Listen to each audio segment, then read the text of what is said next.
What's up YouTube? Mark back here with yet another video. Today I'm going to be talking about the Fuji X-T2. This is my full review. Now this has been about a month and a half in the making, and if you want the Cliff Notes version, I absolutely love this camera. From the day that I got it, I knew that I was probably going to buy it. I did want to put it through its paces and everything to kind of make sure that it was going to be the right fit for me, but ultimately, damn. So the first thing I'm going to talk about is the overall design of the camera. Having a good usable camera is just so much better than having to kind of figure out how to use the camera. You know, if you gotta make it work, then it's not as good. The smaller cameras that I have been acclimated to over the last couple of years have not really been a problem. They're very simple in their design, so they're really easy to get used to overall, but as far as usability goes, that's always been my concern.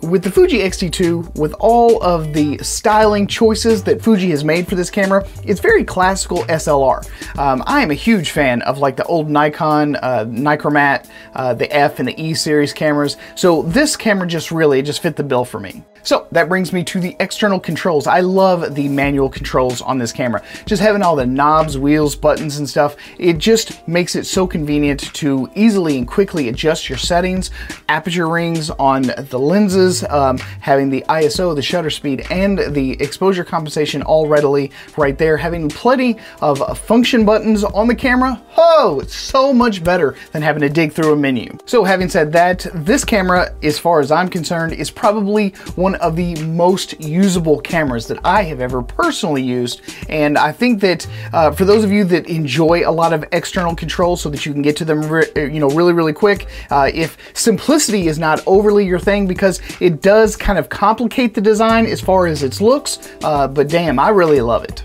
Now, we could talk about a lot of different things, and I'm not going to go over specs or anything like that. There are plenty of other YouTube reviews that will give you the rundown on the sensor does this and this frames per second does that. I'm going to talk to you about, first of all, the lens lineup. For me, at the end of the day, it's about the image, okay? So if you don't get the image that you want, if you don't get that scene, if you don't get that whatever it is you're trying to capture, if the lens selection is just not there for you to get the shot that you want, then there's absolutely no point. It doesn't matter how much tech that they build into these damn cameras. If you can't get the image that you want because the lens selection is so limited, then you've got to look elsewhere. And that's exactly what happened with me. I am an APS-C shooter. I want to be an APS-C shooter. I am not wanting to carry around the heft and the bulk of all the larger full-frame DSLRs and all that glass, so it was a conscious decision for me to move over from full-frame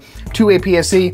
I thought I was doing pretty good when I moved over to the Sony system. I waited for about two and a half years, and they have basically just completely forgotten about the APS-C line of cameras. No fast zooms, nothing that has gotten any better. You know, most of it is just entry-level stuff, or, you know, it's what I would consider good enough. You know, they're like good enough lenses to kind of get you by, hoping, praying, fingers crossing that you're going to just bump up to their full frame line. But if you do that, then comes the weight, the size, and the bulk of their extremely expensive lenses. But up until just the, up until recently with the GFX, Fuji only made one size sensor, and that was the APS-C. So all of their glass is made for an APS-C size sensor, so it's naturally, it's a little bit smaller, it's a little bit lighter as far as in comparison to full frame. Now, they're not as cheaply made as the Sony APS-C glass, so the build quality is better. So that does bring a little bit of weight to that lens lineup, but as far as like the actual build quality, the actual size, and the actual weight, if you compare the level of image quality that you get from the Fuji lenses compared to, say, their full frame counterparts, the image quality is just way above what you would expect out of a camera this size at this price point. Now, I know that a lot of people really enjoy color. Sometimes I do too. It's just not always a huge thing for me. I prefer black and white. I shoot black and white almost exclusively, but on those rare occasions where I do happen to shoot color, the Fuji does reproduce color just absolutely gorgeous. If color is your thing and you like beautiful reproductions and renderings of those colors, you're going to be very hard pressed, I think, to find another camera in this price range that has as beautiful of a rendering as the Fuji X-T2, probably the X Pro 2. I haven't used it, so I can't really say if that is comparable or not. But as far as like what you're going to get from this camera, I think that you give yourself enough time and you're going to be like, whoa. So because I genuinely do shoot mainly black and white, these images are going to be for mainly you black and white shooters out there. I might throw up a couple of colored photographs for those of you that are interested, but I mean, it's just not really my thing. So here are some images that I think I am especially proud of that I have shot with the Fuji X-T2.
Okay, so damn, all right?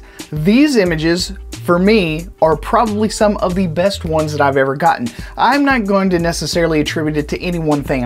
It could be the X-Trans sensor because it doesn't have an anti-aliasing filter. It could be because of the processing engine inside the X-T2. But it could also just be the fact that I absolutely love the Acros film simulation. I have been on that film simulations jock from day one since I got this camera. It is that good. It is that impressive to me. So I'm not really as concerned about my images anymore. I literally can take shots with this camera, process my JPEGs directly in the camera, and I am 100% satisfied. I might be, you know, a little tweaky when it comes to maybe the contrast or whatever, but other than that, I love the images that are coming directly out of this camera. And that brings me to the JPEG engine. The JPEGs that I'm getting out of this camera are good enough that I would share them anywhere with anyone for any reason at any time. The processor that they built into this camera, I mean, it just does such a fantastic job. You don't have to do a whole lot of tweaking. It's not like a full-on image repair, image grading, just you're constantly having to F with your images trying to get something that you want. But if you're a simple man like myself and you just like a good solid image right out of camera, I'm really recommending this camera. Now, as far as size and weight and all that kind of stuff goes, as I said before about the full frame, you know, it is a step down. Now, it is a bit of a step up from, again, what I'm used to, which is like the Sony a6000 line of cameras, but because it is a trade-off with anything that you get. There's a 4-ounce difference between the Sony a6300 and the Fuji X-T2. In my opinion, all the external knobs, wheels, and controls are it's perfect for me. I'm willing to make the sacrifice in that amount of weight for the convenience of having all those things easily and readily available to me. Now, I do not do nearly as much client work as I used to. On occasion, I will still pick up a job here and there just to kind of supplement myself as far as like my YouTube career is concerned. But having the ability to attach the battery grip to this camera makes this a pro camera.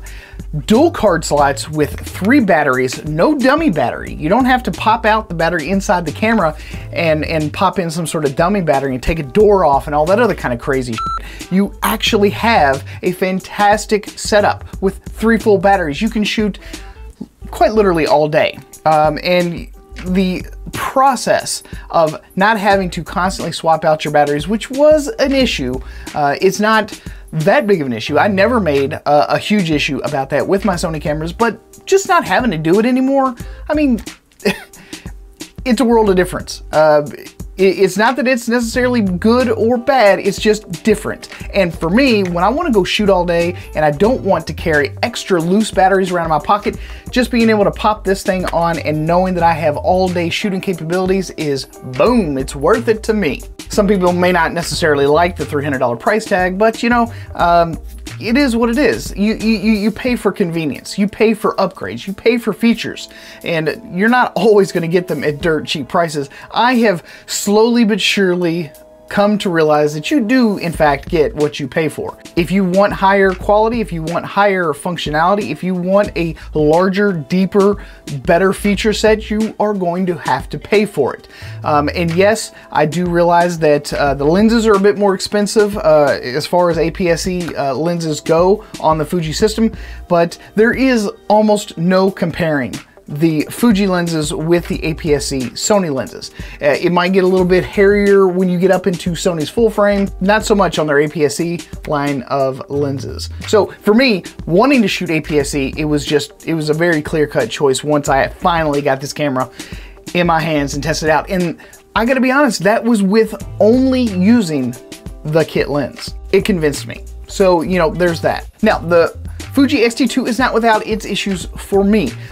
There is no face or eye tracking in 4K video. Now, I like to shoot video. I shoot a lot of video. It's not really that big of a deal because even in 1080 on the Fuji, they take, I think it's like a 3K image, scale it down into 1080.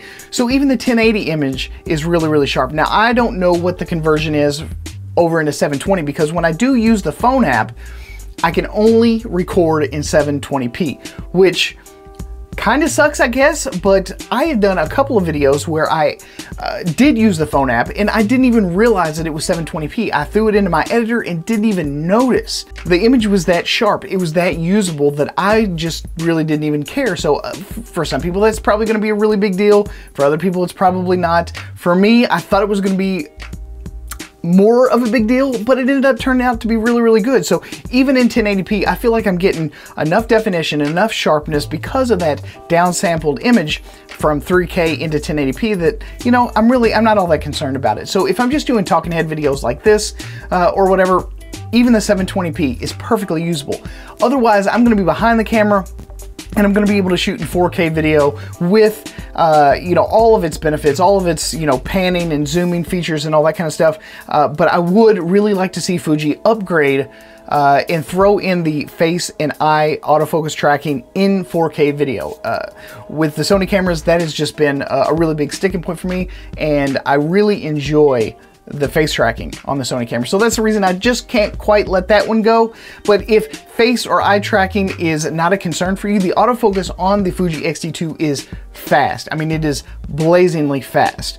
And there have even been a couple of talks of Sony product managers saying that they were really, really concerned about the speed of the autofocusing in the Fuji X-T2 because it is that good. In my opinion, the phase auto detect systems that the Sony's and the Fuji has is far, far superior to any just contrast only autofocusing system. So if you are looking for an extremely fast hybrid style camera, the Fuji X-T2 will in fact satisfy all of those really, really fast autofocusing needs that you are looking for. And because it's phase detect, I mean, it is snappy. It's very, very quick. It's very, very responsive. And almost all of their lenses, at least that I have tested thus far, and I have tested the 56mm, I have tested the 16mm, I have tested the 50-140, and I have tested a couple of the new small f2 primes, which I do plan to get in really, really soon for review, are all just stupid snappy. Very, very fast to focus.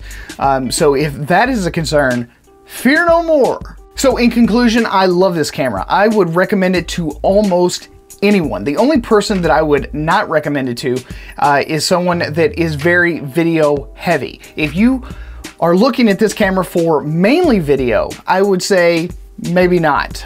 This is a photographer's camera. This camera is made for someone that likes to shoot still photographs. If that's you, there is no question. You should just buy it right here, right now, hands down. And if you do, I've got links down below. Support the channel, I appreciate it. I don't like to sound like a bandwagon YouTube photographer, but the stuff that everyone says about this camera is true, was true, and I believe will continue to be true, because even if there are some new developments in the technology department, Fuji is almost religious about sending out brand new firmware updates that not only fix crap that was wrong with the camera maybe when it shipped or when you got it or whatever, but actually adds features. They're not gonna, milk you, in a year or so for yet another camera so that you can get those newer features. They will just release it into the camera that's already out there. So to Fuji, dude, I love you. That's an amazing quality.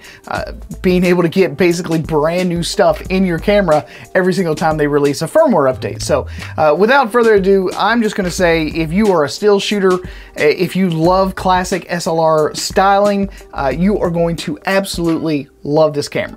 So there you have it, there you go, guys. I hope you guys enjoyed this video, and if you did, don't forget to give it a thumbs up. Please leave your comments and stuff down in the comment section below, and also share it around the internets with friends, family, whoever you think might be interested in the content. I appreciate it. Thanks so much for stopping here at The Photo Video Show. I'm your host, Mark Puckett, and I will see you guys again on the next one. Peace.